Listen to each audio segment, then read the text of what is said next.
एक हरे भरे जंगल के किनारे एक छोटा सा तालाब था।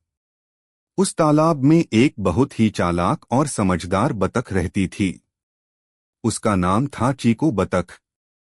चीकू बहुत खुशमिजाज थी और हर समस्या का हल अपनी बुद्धि से निकाल लेती थी। उसी जंगल में एक बहुत ही क्रोधित और चालाक लोमड़ी रहती थी, जिसका नाम था लाली लोमड़ी।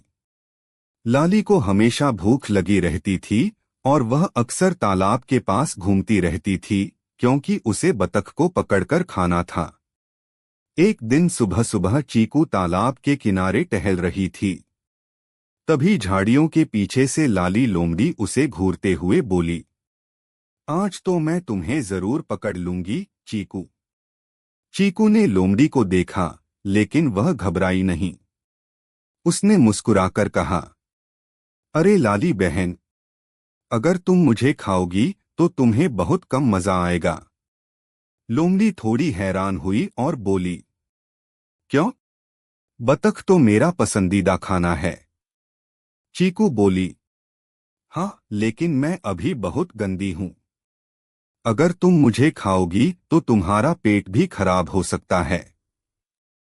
बेहतर होगा कि मैं पहले तालाब में नहा लूं, साफ हो जाऊं, फिर तुम मुझे खा लेना। लोमड़ी ने सोचा, बात तो सही है। साफ बतख ज्यादा स्वादिष्ट होगी। इसलिए उसने कहा, ठीक है, जल्दी नहा कर आओ। जैसे ही चीकू तालाब में गई, वह पानी में तैरने लगी और धीरे धीरे तालाब के बीच में पहुंच गई। लोमड़ी किनारे पर खड़ी इंतजार करती रही।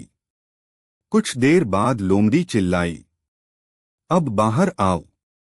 चीकू हंसते हुए बोली, अरे लाली बहन, क्या तुम्हें तैरना आता है? लोमड़ी बोली, नहीं।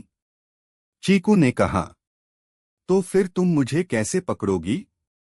मैं तो पानी में आराम से तैर सकती हूँ। यह सुनकर लोमड़ी बहुत गुस्से में आ गई। उसने गुस्से से जमीन पर पैर पटके और बोली, तुमने मुझे बेवकूफ बना दिया। चीकू हंसते हुए बोली, जंगल में ताकत से ज्यादा अक्ल काम आती है। लोमड़ी शर्मिंदा होकर वहां से चली गई। उस दिन के बाद उसने कभी भी चीकू को पकड़ने की कोशिश नहीं की।